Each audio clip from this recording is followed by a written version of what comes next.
예수는 우리를 깨끗게 하시는 주시니 그의 피 우리를 눈보다 너희게 하셨네.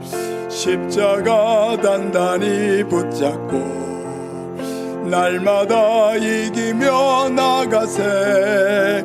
머리에 면류관 쓰고서 주 앞에 찬양할 때까지 예수는 우리를 깨끗게 하시는 주시니 그의 피 우리를 눈보다 너희게 하셨네. 아멘. 우리 주하게 맞춤 묵상 기도 드림으로 수요 예배 하나님께 드리겠습니다.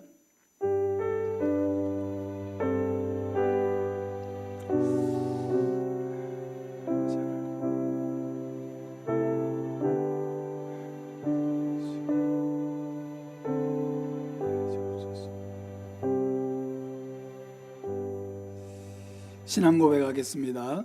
나는 전능하신 아버지 하나님 천지의 창조주를 믿습니다. 나는 그의 유일하신 아들 우리 주 예수 그리스도를 믿습니다. 그는 성령으로 잉태되어 동정녀 마리아에게서 나시고 본디오 빌라도에게 고난을 받아 십자가에 못 박혀 죽으시고 장사된 지 사흘 만에 죽은 자 가운데서 다시 살아나셨으며 하늘에 오르시어 전능하신 아버지 하나님 우편에 앉아 계시다가 거기로부터 살아있는 자와 죽은 자를 심판하러 오십니다. 나는 성령을 믿으며 거룩한 공교회와 성도의 교제와 죄를 용서받는 것과 몸의 부활과 영생을 믿습니다. 아멘. 찬송가 204장 찬송 드리겠습니다. 찬송 후에 정자 집사님 기도 인도하시겠습니다.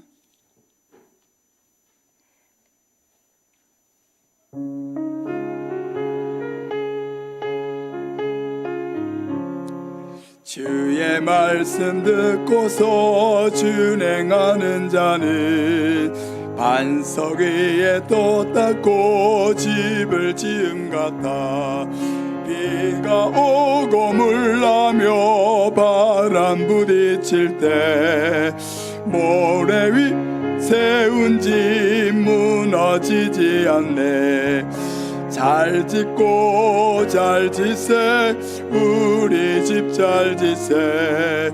만세 반석 위에도 우리 집 잘 짓세.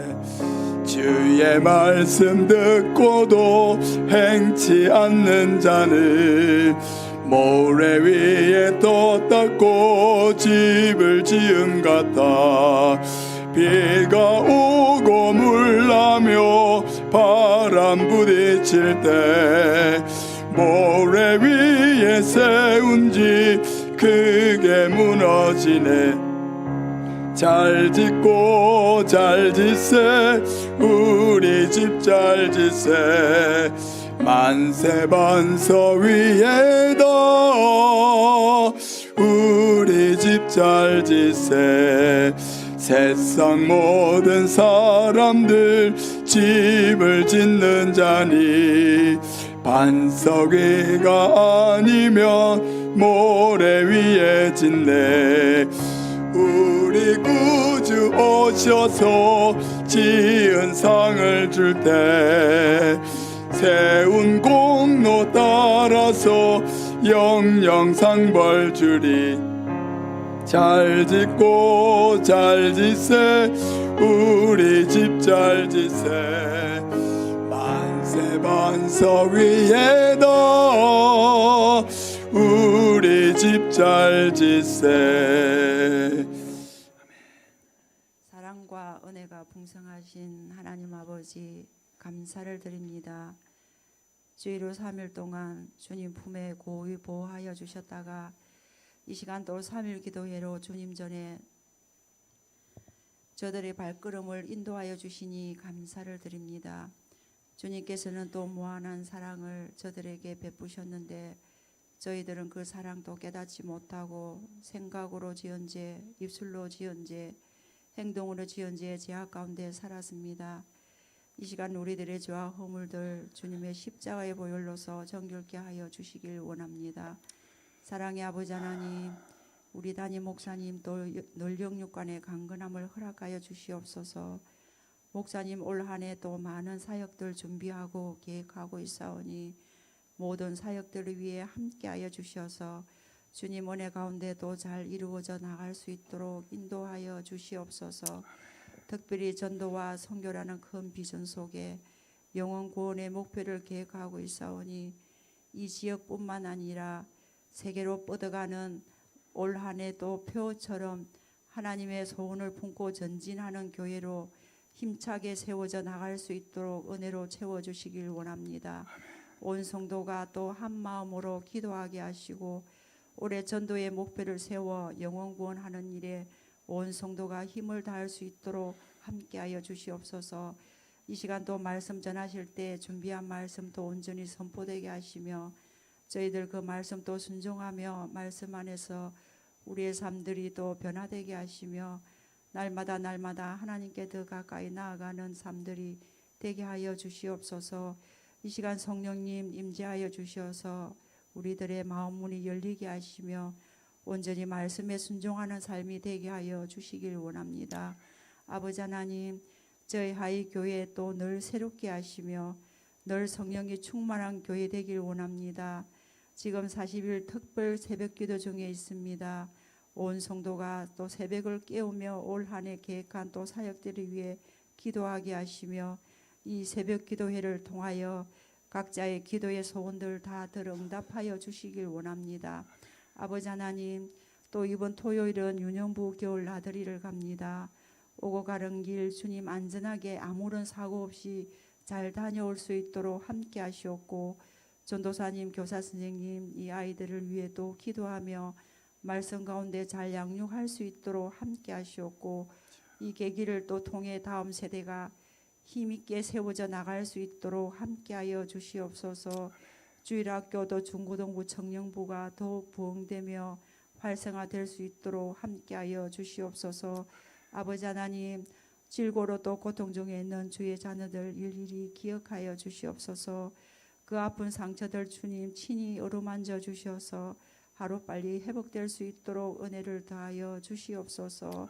주님, 하루빨리 치유하여 주시옵소서. 이 시간 또 예배가 시작되어 사오니 온전히 드리는 예배가 되기를 간절히 바라고나며 예수님의 이름으로 기도합니다. 아멘.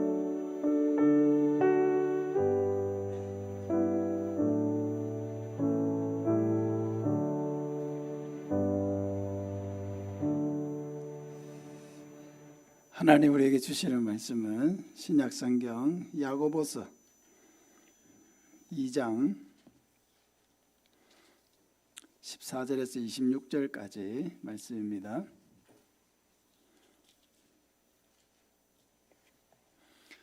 신약성경 야고보서 2장 14절에서 26절까지 말씀입니다.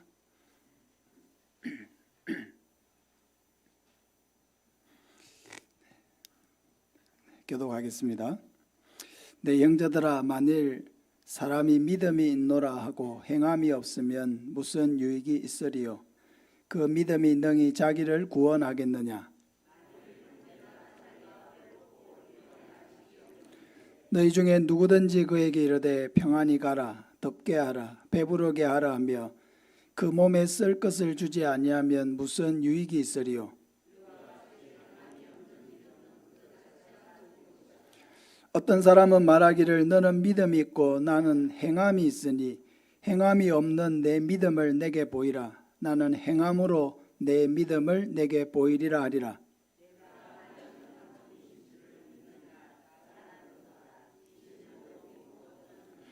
아, 어떠한 사람아, 행함이 없는 믿음이 헛것인 줄 알고자 하느냐?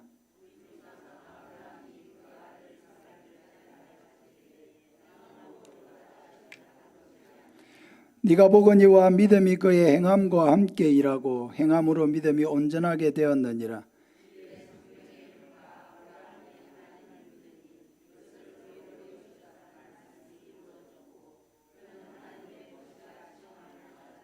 이로 보건대 사람이 행함으로 의롭다 하심을 받고 믿음으로만은 아니니라.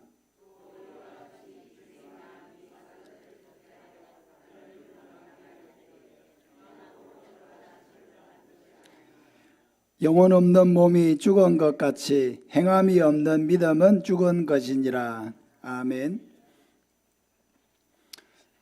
행함이 있는 믿음이 참 믿음이다 하는 제목으로 말씀을 전하겠습니다.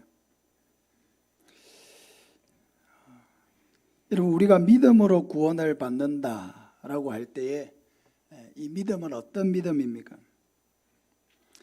이것은 우리 자신의 어떤 의지나 행위를 의지하지 않고 오직 우리를 위해 십자가에 죽으시고 부활하신 예수님을 믿는 것입니다. 예수님이 그리스도이시고 하나님의 아들이시고 바로 나의 구원자이심을 믿는 믿음, 이 믿음으로 우리는 구원을 받습니다. 믿음으로 구원을 받는다 하는 말은 행위로 구원을 받는다는 말과 반대의 말입니다. 행위로 구원을 받는다는 것은 우리가 구원을 받기 위해서 어떤 자격이나 어떤 조건이나 또 어떤 윤리적으로 선을 행하거나 깨끗하고 뭔가 남이 하지 않는 그런 업적을 쌓아서 스스로 구원에 이른다 하는 게 행위로 구원을 받는 것입니다. 그런데 이렇게 해서 우리가 하나님의 의를 만족시킬 수 있는 사람이 없기 때문에 하나님은 우리를 행위로 구원받게 하지 않으시고 자기의 독생자를 이 땅에 보내어서 그 그리스도를 믿음으로 말미암아 구원에 이르게 하셨습니다.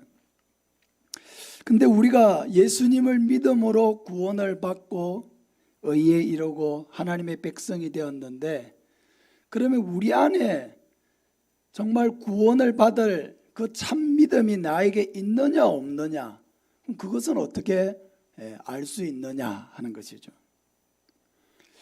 믿음은 우리 안에 있는 것인데 그 믿음이 정말로 참 믿음이냐 거짓 믿음이냐, 그것이 있겠죠. 참 믿음을 가졌다면 구원에 이를 것이고, 참 믿음을 가졌다고 착각을 했지만 그게 거짓 믿음이라고 하면은 그것은 구원에 이르지 못한다는 것입니다.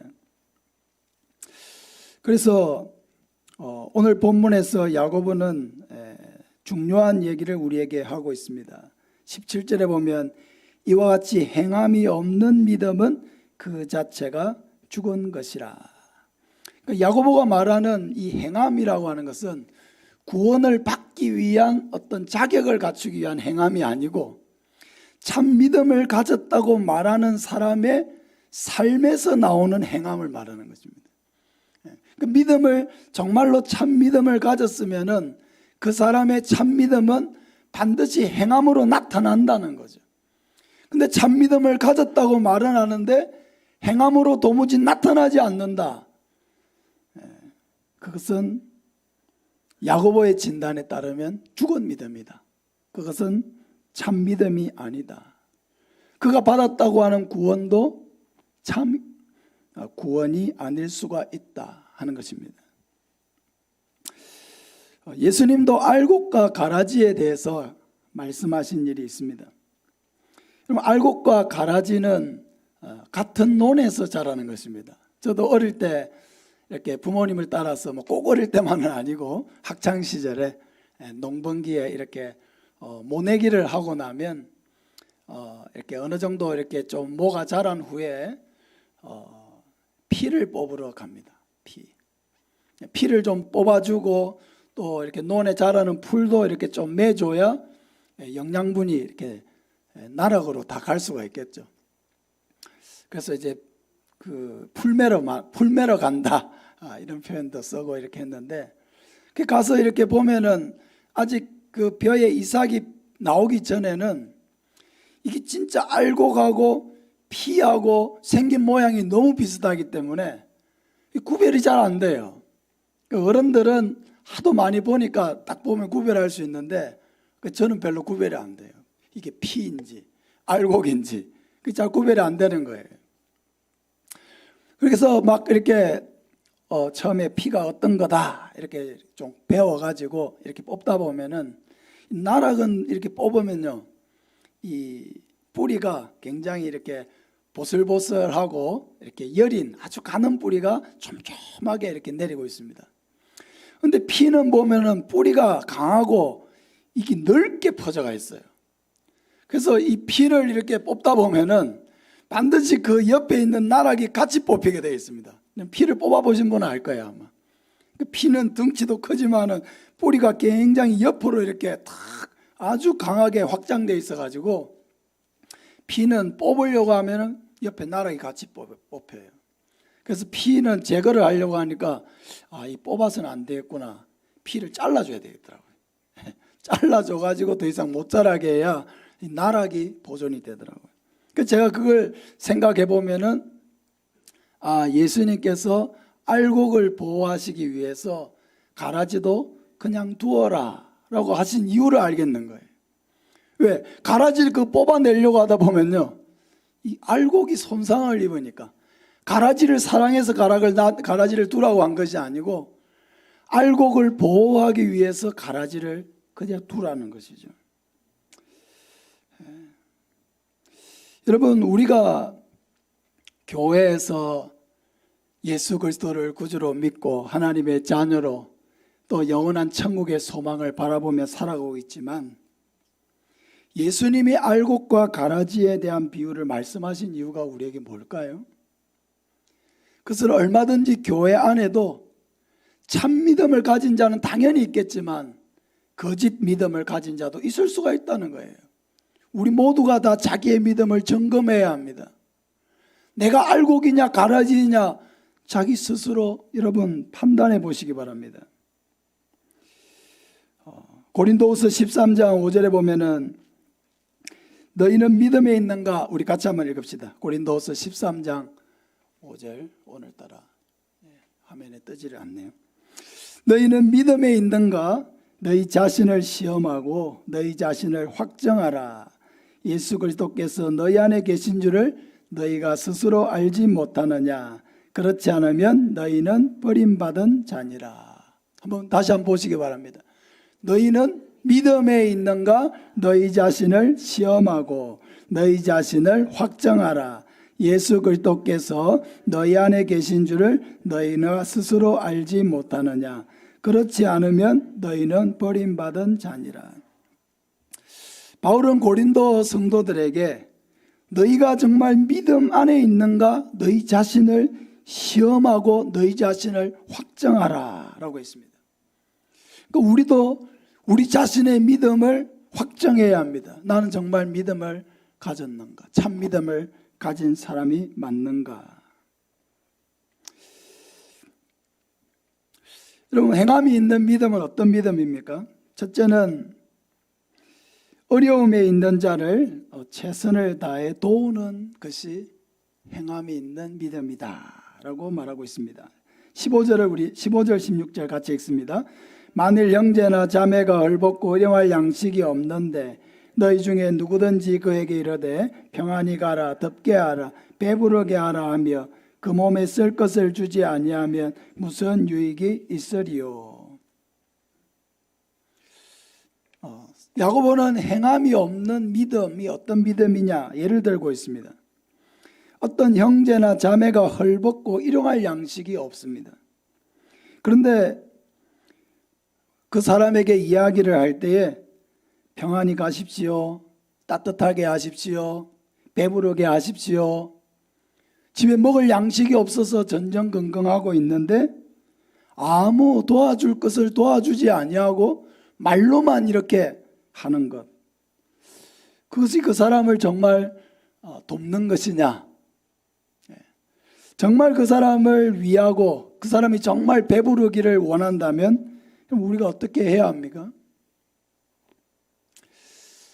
작은 것이라도 우리가 나누어야겠죠. 작은 것이라도. 그 사람이 뻔히 지금 먹을 것이 없다는 것을 알고 있으면서도 아이고 배부르게 드십시오, 그렇게 하는 것은 믿음의 행위가 아니라고 하는 것입니다. 꼭 이것이 먹을 것에 대한 부분만을 말하는 것은 아니겠죠. 어려움에 처해 있는 사람을 도우려고 하는 마음, 그 도우려고 하는 마음, 그게 바로 믿음에서 나오는 행위라는 것입니다.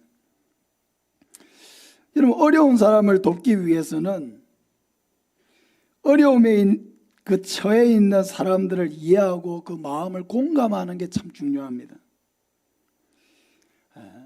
공감력을 향상시켜야 합니다. 공감. 따라합시다. 공감하자. 공감. 감정을 공유하는 것입니다. 감정을 공유하는 것. 동병상련의 마음을 가져야 합니다. 동병상련. 같은 어려움을 가진 사람끼리는 서로 마음이 통하는 거예요. 여러분, 우리도 이렇게 살다 보면은 가난할 때가 있죠. 어려울 때가 있습니다. 주머니에 10,000원이 없고 1,000원이 없을 때가 있습니다. 우리도 외로울 때가 있습니다. 생각한 대로 일이 풀리지 않을 때가 있습니다. 원치 않게 관계가 엉망이 될 때가 있습니다. 힘이 들 때가 있습니다. 지칠 때가 있습니다. 몸이 아플 때가 있습니다. 자녀들 때문에 마음이 괴로울 때가 있습니다.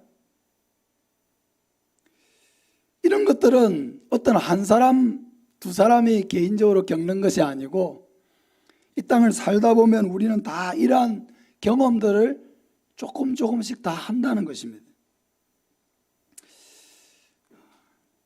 그럼 우리는 어떻게 해야 되느냐? 이런 어려움을 호소하는 사람들이 있을 때 어떻게 해야 되느냐? 사랑이 없을 때는요, 자꾸 비난을 하게 돼요. 비난. 왜 저러냐? 이러냐? 저러냐? 그 사람이 왜 그렇게까지 이야기를 할까? 왜 그런 어려움들을 토로할까?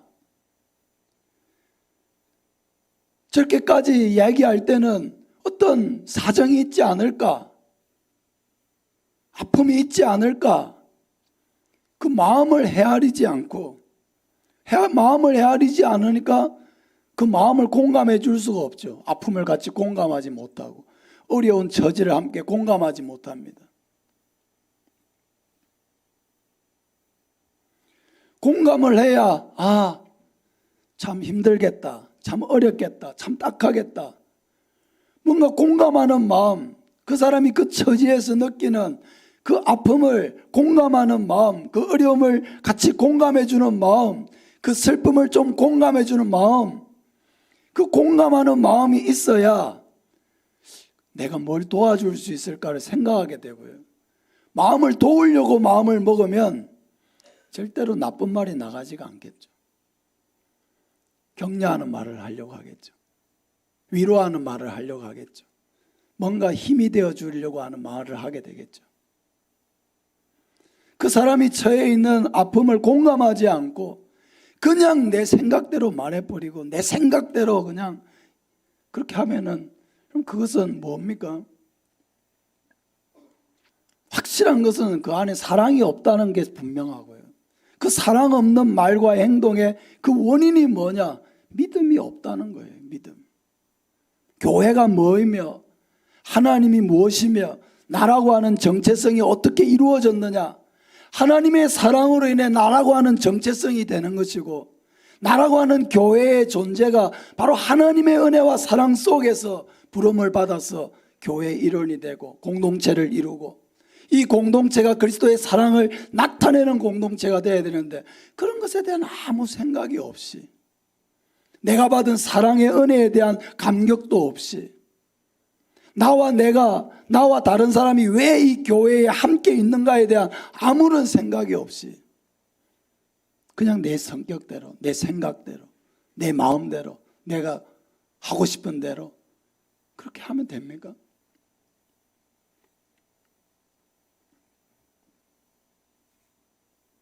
그럼 교회는 평가하는 곳이 아닙니다. 누가 잘했느냐 못했느냐 우리가 뭐 교회에 여기 와서 누구에게 점수 매기기 위해서 여기 앉아 있습니까? 교회는 평가하는 곳이 아니에요. 채점하는 곳이 아닙니다. 교회는 모든 사람이 공감받는 곳이어야 합니다. 우리가 다 입장이 다르니까, 각자가 처해 있는 환경이 다르니까 그 사람을 이해하려고 노력해야 되고요. 어떤 부분에 대해서 고통을 호소하면 왜 그런 고통을 호소하는지에 대해서 먼저 이해하고 공감하려고 하는 마음. 그 상대방을 이해하고 공감하지 못하면 절대로 그 사람을 도울 수가 없고 그 사람의 아픔을 보듬어 줄 수가 없습니다. 사랑하는 여러분, 공감력을 향상시키시기 바랍니다. 표현이 좀 이상하지만 공감하려고 하시기 바랍니다. 공감. 표현이 참 좋아요. 공감. 누군가가 어려움을 호소할 때 공감해 줄 수 없을까? 그렇구나. 많이 힘들었겠구나. 많이 어려웠겠구나. 이런 얘기까지 하니까 참 쉽지 않았겠구나.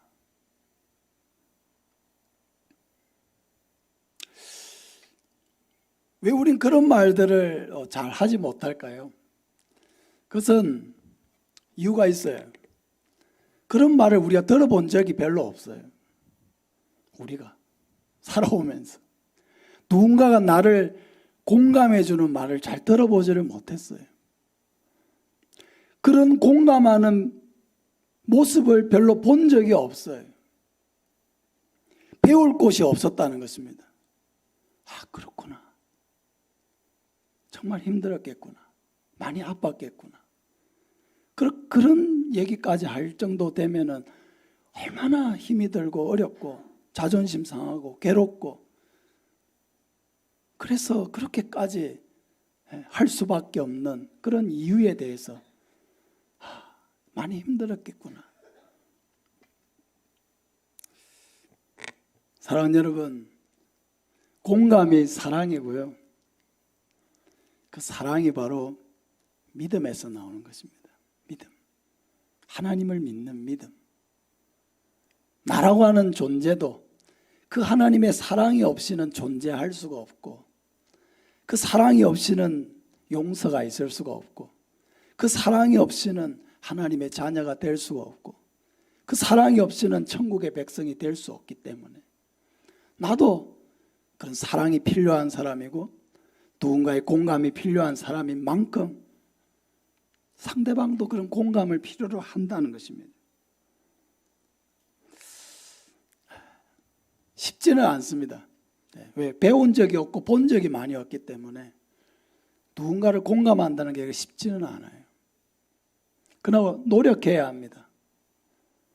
뭔가를 자꾸 판단하고 평가하고 비난하고 왜 저래 이래 왜 이래 이렇게 하기 전에 왜 그럴까?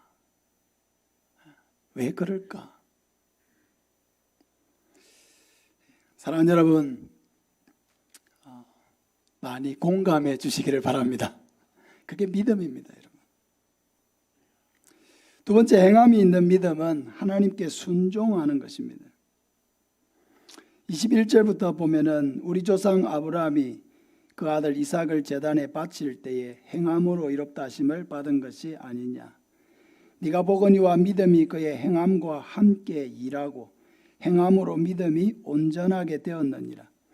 이에 성경에 이른 바 아브라함이 하나님을 믿으니 이것을 의로 여기셨다는 말씀이 이루어졌고 그는 하나님의 벗이라 칭함을 받았나니라고 했습니다. 아브라함이 그 아들 이삭을 제물로 바친 것은 하나님의 명령에 온전히 순종한 행위였죠. 아브라함 일생 일대에 가장 큰 고민이 사실은 아들을 낳는 것이었는데 아들을 낳아서 그렇게 잘 자라고 있는데 그 아이를 갑자기 하나님께서 어떻게 하십니까? 모리아 산에 데려가서 나에게 번제로 바치라 그랬거든요. 번제라고 하는 게 뭡니까? 번제를 바치려면요 죽여야 돼요. 먼저 죽이고 고기를 다 이렇게 각을 떠가지고 그걸 제단에 전체를 불살라서 태워드리는 제사, 그게 번제입니다. 말이 안 되잖아요. 하나님은 역사 이래로 사람을 제물로 바쳐서 바치라고 한 그런 적이 없어요. 항상 제물은 동물이었지 사람이 제물이 된 적은 없거든요. 근데 하나님께서 아브라함에게 네 사랑하는 독자, 하나님이 아브라함에게 얼마나 이 이삭을 아브라함이 사랑하는지를 다 알고 있었잖아요. 내 아들, 내 사랑하는 독자 이삭을 제물로 바쳐라. 아들이 여러 명 돼도 그 중에 하나를 골라서 바치라고 하면 그것도 바칠 수가 없는 일인데, 지금 갈대아 우르를 떠나서 25년 만에 75세 떠나가지고 100세에 낳은 정말 기적으로 하나님이 주셔놓고는 다시 그 아들을 번제로 바치라. 또 말이 안 되는 거잖아요. 그리고 또 아브라함이 약속을 받은 사람이지 않습니까? 내 아들 이삭으로 끝납니까? 이 아들로 말미암아 천하 만민이 복을 받게 될 것이고 내 후손이 하늘의 별과 같고 바다의 모래같이 많아질 것이다. 지금 한 명이 있는데 그 한 명을 그럼 죽이고 나서 어떻게 그 하나님의 약속이 이루어진다는 말입니까? 아무리 생각해도 이해를 할 수 없는 명령이잖아요. 예? 아무리 생각해도 이해를 할 수가 있습니까? 하나님 명령을. 아브라함의 입장에서 생각을 해보면 이해가 안 되는 명령이에요. 순종을 할 수 없는 명령이에요. 오늘부터 그냥 저는 하나님을 안 믿겠습니다 하고 그냥 아들을 지키려고 하는 그래야 당연한 일일 정도로 이거 말이 안 되는 명령을 하나님이 아브라함에게 주셨습니다.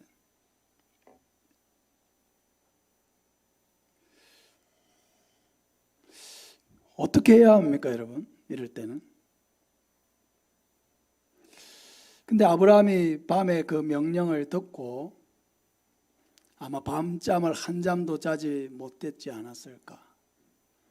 그리고 아브라함이 있었던 곳에서 모리아 산까지는 3일을 가야 되는 길입니다.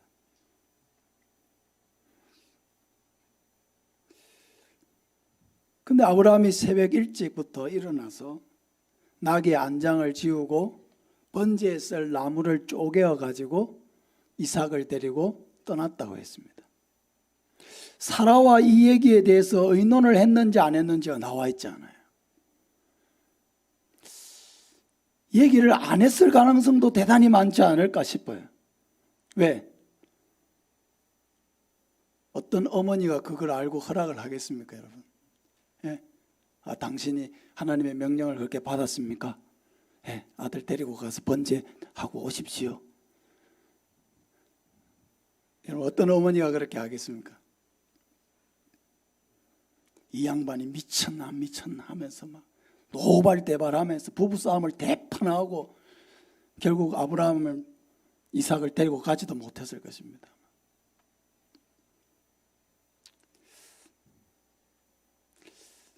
참 아브라함의 입장이 너무너무 쉽지 않은 그런 입장입니다.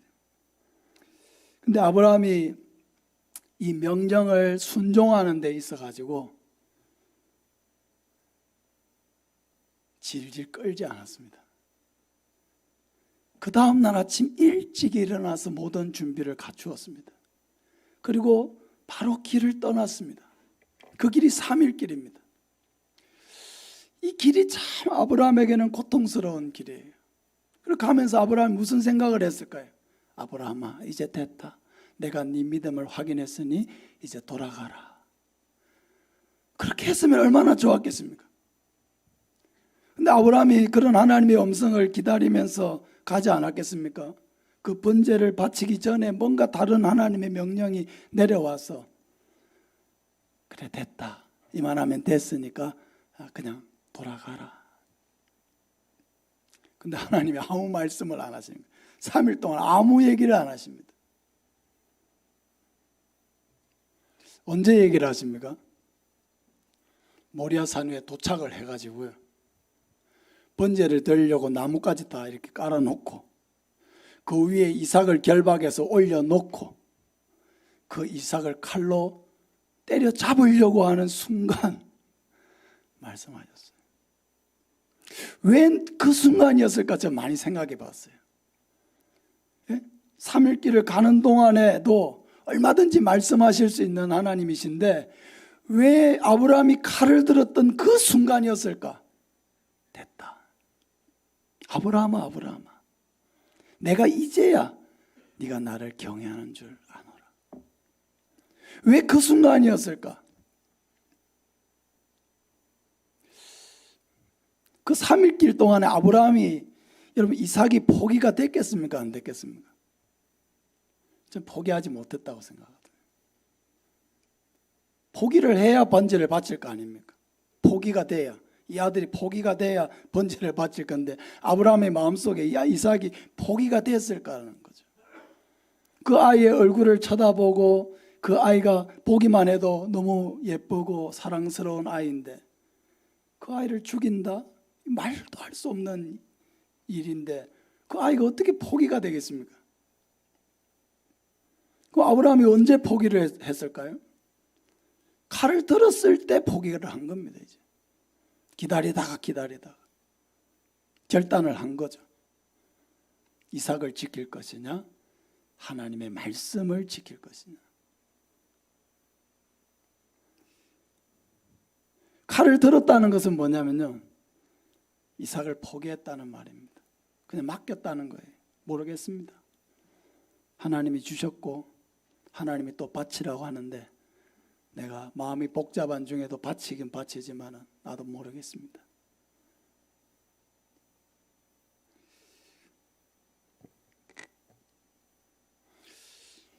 어떻게 아브라함이 이삭을 그렇게 바칠 수가 있었을까?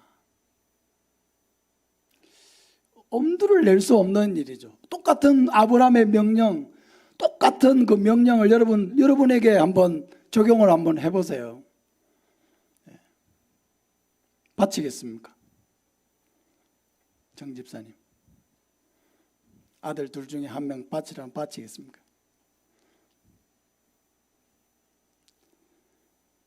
이거는 할 수가 없는 일이죠.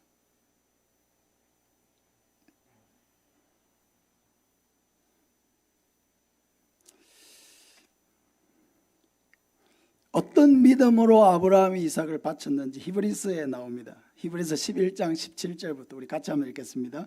아브라함은 시험을 받을 때에 믿음으로 이삭을 드렸으니 그는 약속들을 받은 자로 돼 그 외아들을 드렸느니라. 그에게 이미 말씀하시기를 내 자손이라 칭할 자는 이삭으로 말미암으리라 하셨으니 그가 하나님이 능히 이삭을 죽은 자 가운데서 다시 살리실 줄로 생각한지라. 비유컨대 그를 죽은 자 가운데서 도로 받은 것이니라. 어떤 믿음을 가졌다고요? 19절에 그가 하나님이 이삭을 죽은 자 가운데서 다시 살리실 줄로 생각한지라.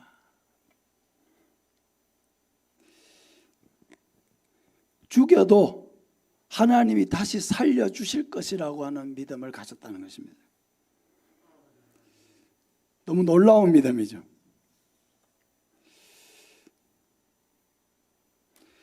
그렇게 생각을 해보면 아브라함은 하나님이 그에게 복을 주시고 또 그에게 약속한 대로 자식을 주시고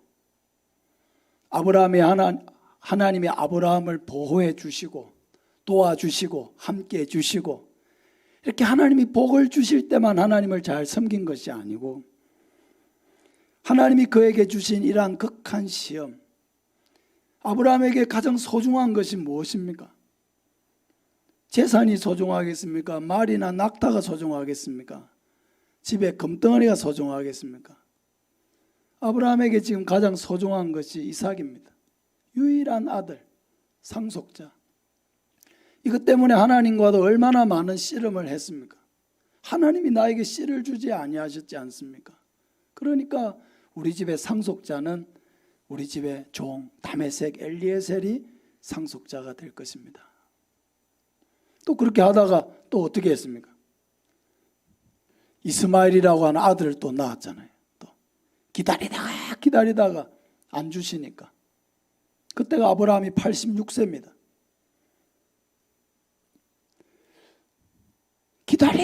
기다리다가 안 주시니까 인간적인 꼼수를 썼죠.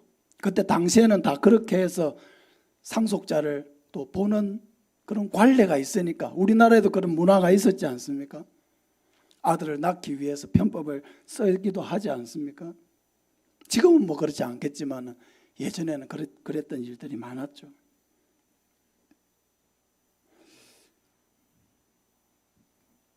근데 아브라함이 이렇게 극한 시험을 받고, 아브라함에게 가장 소중한, 정말 아브라함이 정말 모든 걸 다 빼앗기더라도 이거 하나는 안 됩니다라고 할 만한 그 아들을 달라고 하실 때에도 아브라함이 변함없이 하나님을 따르고 순종했다는 것입니다. 그래서 그 아브라함의 믿음이라고 하는 것이 거짓이 아니요 참 믿음.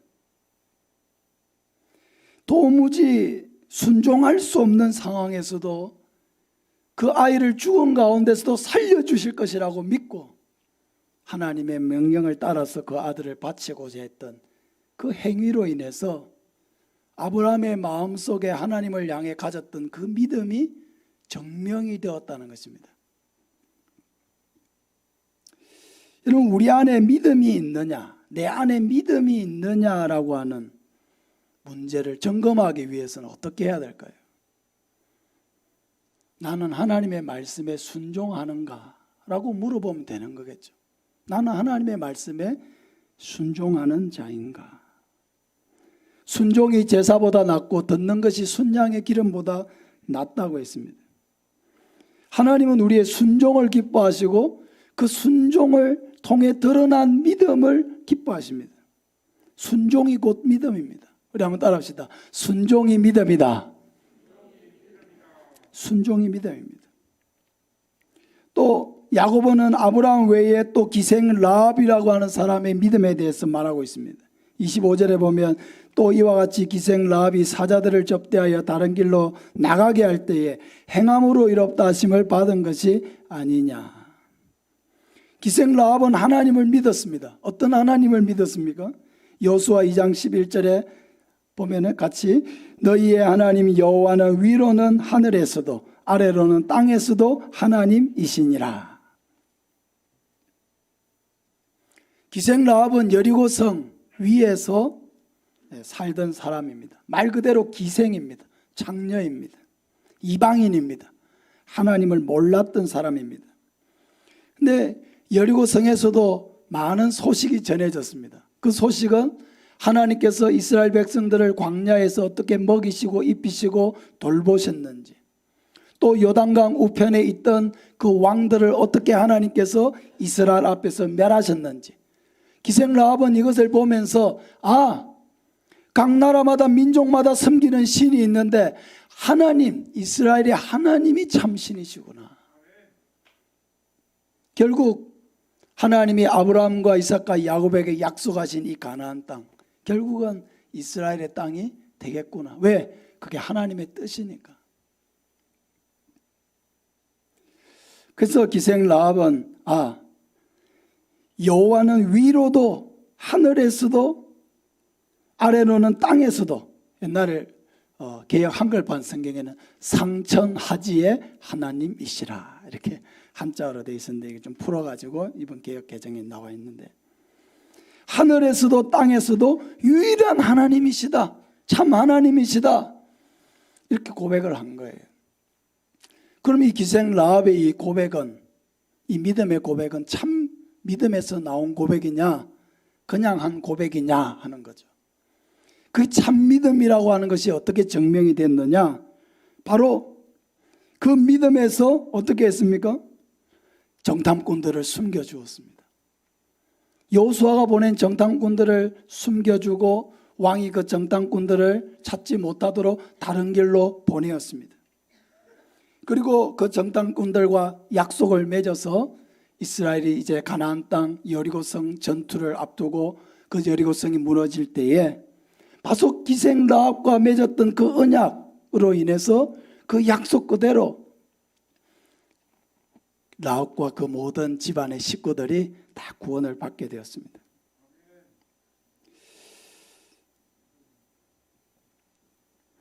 야고보는 이 짧은 본문에서 같은 말을 3번을 반복해서 참 믿음이 무엇인가를 말하고 있습니다. 17절을 보면은 이와 같이 행함이 없는 믿음은 그 자체가 죽은 것이라. 20절에 헛다는 사람아 행함이 없는 믿음이 헛것인 줄을 알고자 하느냐. 26절에 영혼 없는 몸이 죽은 것 같이 행함이 없는 믿음은 죽은 것이니라. 영혼이 없는 몸, 영혼이 떠나가 버리면은 시체가 되는 거죠.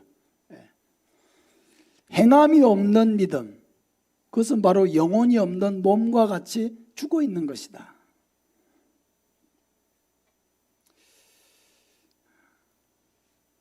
요즘에 특별 새벽 기도를 하고 있는데,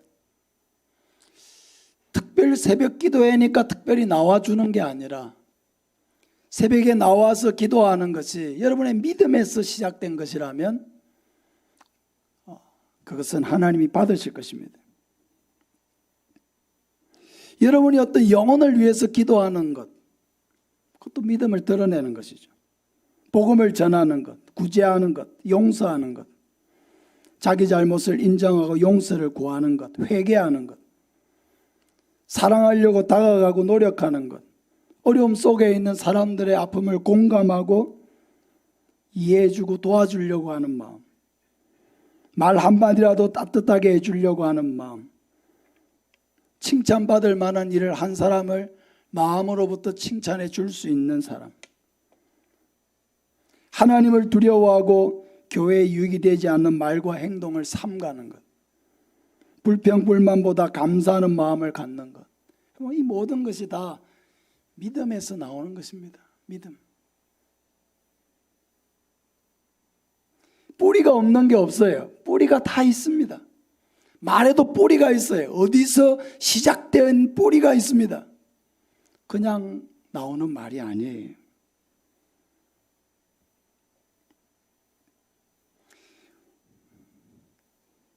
지식이 없어서 구원받지 못하는 게 아닙니다. 귀신들도 하나님이 한 분뿐인 줄 알고 믿고 떤다고 했습니다. 귀신들이 하나님 앞에서 믿고 떨지만은 그 귀신들이 구원받을 수 있습니까? 그 귀신들은 하나님의 말씀에 순종하지 않잖아요. 하나님의 말씀을 대적하고 믿는 자들을 유혹하고 계속해서 죄에 빠지게 만들고 하나님을 멀리하게 만듭니다. 중요한 것은 무엇입니까? 우리가 정말 믿음이 있노라. 나는 정말 믿음이 있습니다. 내 안에 있는 믿음은 참 믿음입니다. 목소리 크다고 여러분 그게 참 믿음이 증명되는 것이 아니고 그 믿음에 부합하는 행동이 나오느냐라고 하는 거예요. 사랑해야 될 사람들을 미워하고 말씀을 알아도 순종하지 않고 악한 말을 스슴지 않고 교회의 질서와 거룩을 해치는 행동을 하면서도 자기 죄를 알지 못하고 교만하고 이기적이고 겸손하지 못하고 하는 모든 일들이 하나님을 진노하게 하게 하는 그런 행동들, 그런 말들, 그런 일들을 스스럼없이 하면서 내가 하나님을 섬긴다, 하나님을 두려워한다,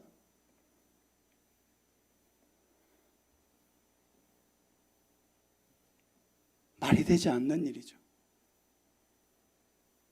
하나님을 두려워하는데 어떻게 말이 함부로 나옵니까? 하나님을 두려워하는데 어떻게 행동을 함부로 합니까? 믿음이 있는 게 맞습니까?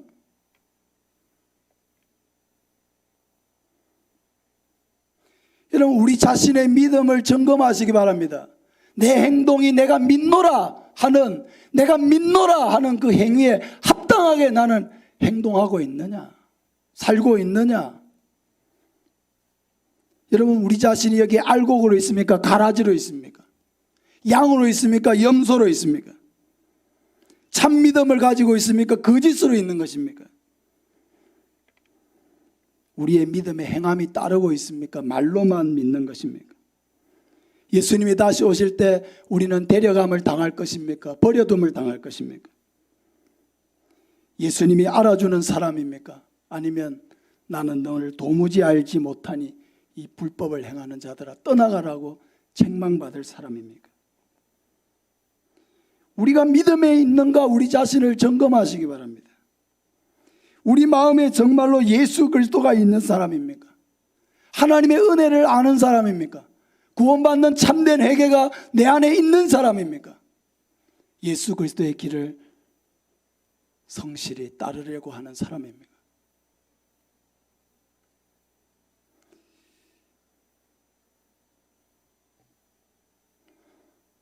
우리는 하나님의 말씀을 너무 쉽고 가볍게 자기식으로 해석할 때가 너무 많아요.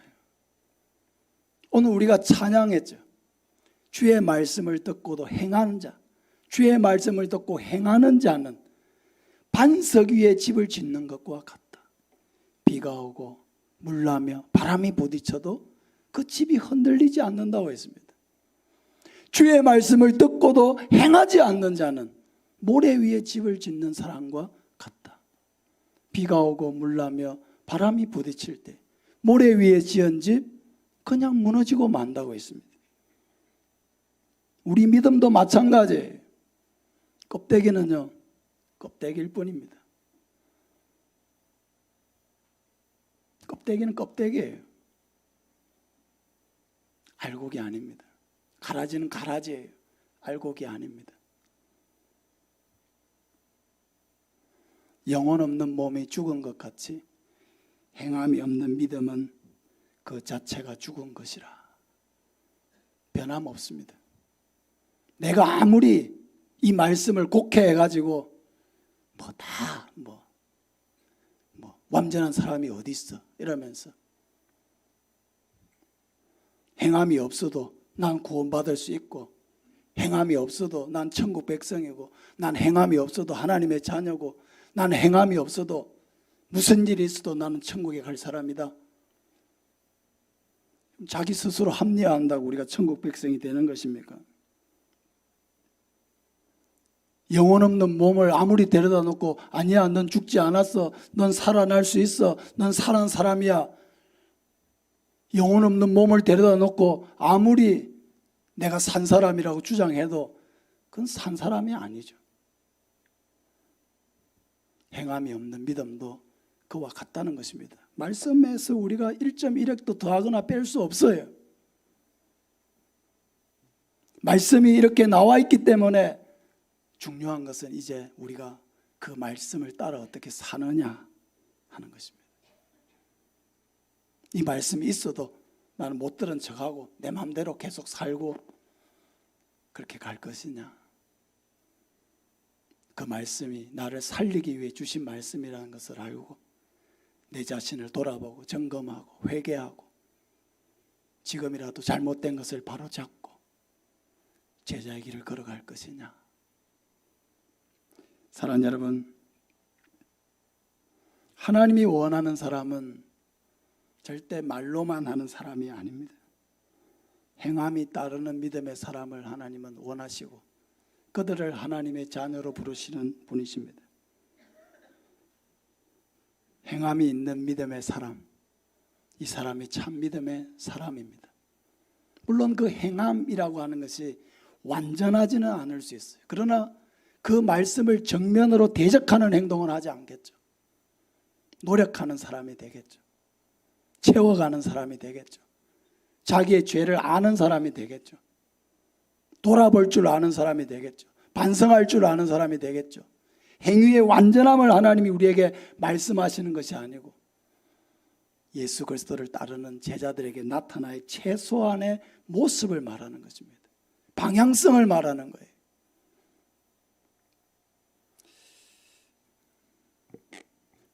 하나님이 찾으시는 믿음의 사람들이 다 되시기를 예수님의 이름으로 축복합니다. 같이 기도하겠습니다. 기도하겠습니다. 아버지 하나님 감사드립니다. 행함이 없는 것은 그 자체로 죽은 것이라. 영혼 없는 몸이 죽은 것 같이 행함이 없는 믿음은 죽은 것이라. 분명하게 하나님께서 우리에게 말씀하여 주셨습니다. 사랑하는 아버지 하나님, 우리가 하나님을 믿노라 하고 하나님의 말씀과 너무나 관계없이 생각 없이 행할 때가 너무 많습니다. 하나님의 자녀이고 하나님의 백성이고 난 천국의 백성이라고 말하면서도 그러한 믿음을 가진 자의 삶에 뚜렷하게 나타나야 될 삶의 행동들이 우리에게서 나타나지 않을 때가 너무 많습니다. 아버지 하나님, 우리가 하나님을 두려워하게 해주시고 하나님의 말씀의 엄중함을 알게 해주셔서 우리가 우리의 말과 행동을 하나님 앞에 절제할 줄 알며 우리 마음에 교만한 마음을 품지 아니하며 악한 마음을 품지 아니하며 믿음을 따라 행할 수 있는 우리 모두가 되게 하여 주시옵소서. 예수님 이름으로 기도합니다. 아멘.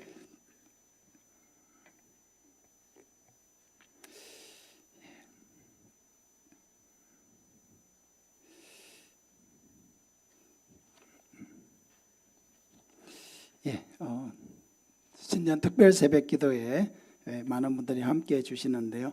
끝까지 함께 해 주시기를 바랍니다.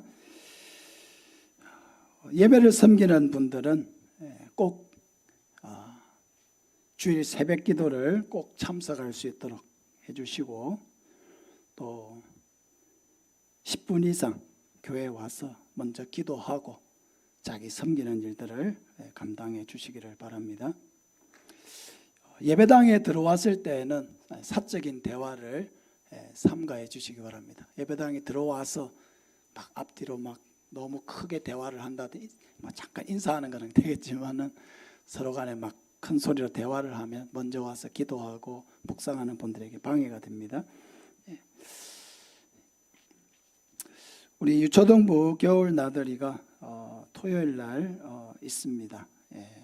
지금 비가 좀 온다고 해가지고 일정이 어떻게 될지 조금 걱정하고 있는데 날씨를 위해서 기도해 주시기를 바랍니다. 연말정산 서류를 발급해 놓았습니다.